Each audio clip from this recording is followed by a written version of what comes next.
Olá, minha pequena gafanhota, meu pequeno gafanhoto, que está se preparando aí para o Exame Nacional do Ensino Médio 2023.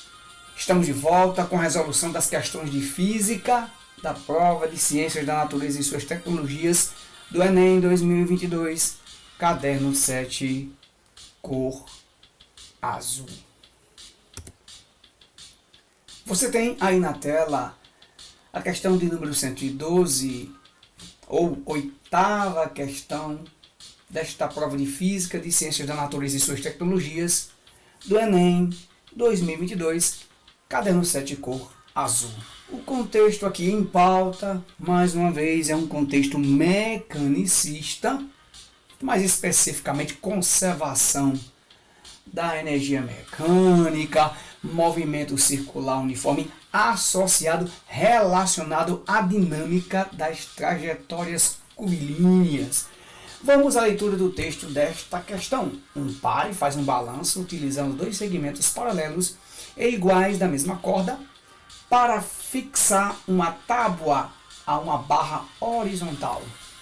Por segurança, opta por um tipo de corda cuja tensão de ruptura seja 25% superior à tensão máxima calculada nas seguintes condições. Primeira condição: o ângulo máximo atingido pelo balanço em relação à vertical é de 90 graus. Os filhos utilizarão o balanço até que tenham uma massa de 24 kg.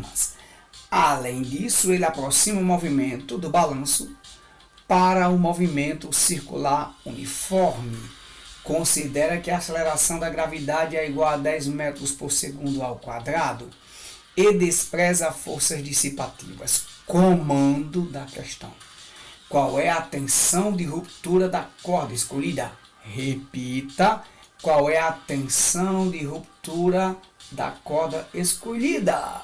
É uma dessas que se encontra aí em um dos 5 distratores. Mas é bom perceber que o que nós temos? O ângulo máximo que o balanço forma com a vertical, 90 graus. A massa dos filhos, 24 kg, que corresponde a um peso de 240 newtons, porque peso é mg, massa vezes gravidade. Aqui vamos ter aí um peso de 240 newtons. Os filhos utilizarão o balanço até que tenham uma massa ou um peso, mais especificamente um peso de 240 newtons. Outro fato importante é que o pai opta por um tipo de corda cuja tensão de ruptura é 25% superior à tensão máxima nas cordas deste balanço. Então, por que nós podemos aplicar o princípio de conservação da energia mecânica a este sistema? Porque as forças dissipativas são desprezíveis, então nós temos aqui um sistema conservativo, porque as forças de atrito são desprezíveis. E por que podemos relacionar aqui, ou por que podemos dizer que é um caso de dinâmica das trajetórias curvilíneas? Porque o movimento do balanço foi considerado aí um movimento circular uniforme. Então vamos à nossa resolução comentada. Para calcularmos a tensão de ruptura da corda, precisamos aplicar o princípio de conservação da energia mecânica e a definição ou as definições da força centrípeta no ponto mais baixo da trajetória deste balanço. Aqui à sua esquerda eu fiz um desenho ilustrativo fora de escala, onde nós temos aqui à sua esquerda o balanço formando um ângulo de 90 graus com a vertical. Na posição inicial, a velocidade inicial deste balanço é igual a zero, isso quer dizer que ele cai devido à força, devido à gravidade. E quando ele chega aqui no ponto mais baixo de sua trajetória, ele chega com uma velocidade máxima e final igual a v.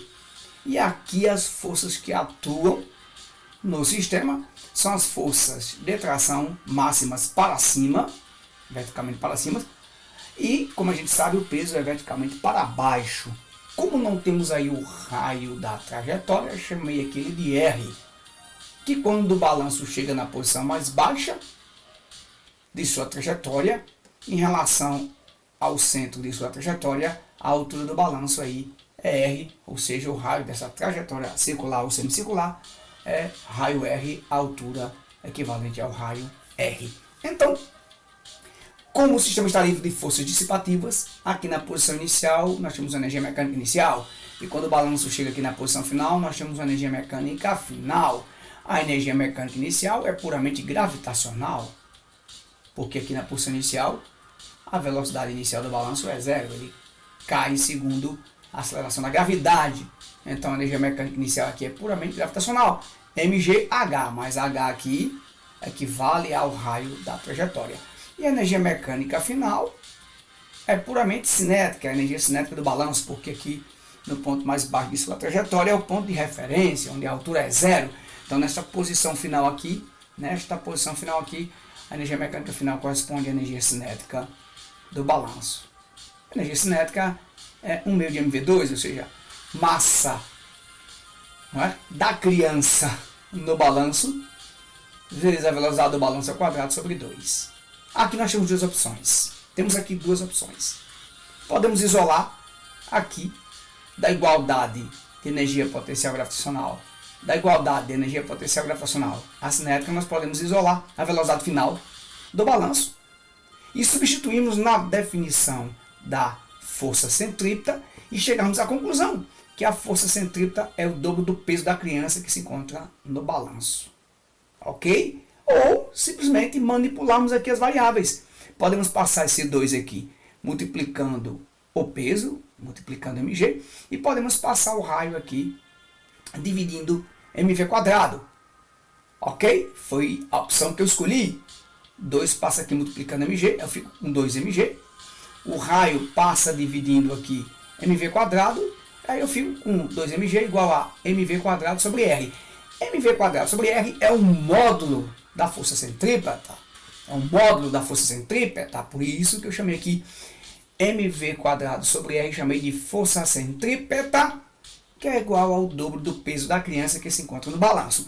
Por definição vetorial, a força centrípeta é a resultante aqui do balanço, realizando a sua trajetória curvilínea. E aí, a força centrípeta, por definição vetorial, é a soma das trações menos o peso. Por que, minha pequena gafanhoto? Porque as trações máximas apontam para o centro da curva, da mesma forma que a resultante centrípeta aponta para o centro da curva. Então, a soma das duas trações é maior do que o peso por essa situação em que elas apontam no mesmo sentido da resultante dessas três forças que atuam no balanço no seu ponto mais baixo de sua trajetória. Por isso que a força centrípeta, além de ser o dobro do peso, vetorialmente ela é a soma das trações máximas menos o peso. Ok? Então, onde tem força centrípeta aqui, eu ponho o dobro do peso. 2mg. Só que mg é quem? mg é o peso. Que é igual tração máxima mais tração máxima, dobro da tração máxima, menos o peso. Agora vamos isolar a tração máxima. Isolando aqui a tração máxima, lógico que menos P passa para o lado esquerdo aqui, somando com 2P, nós temos 3P.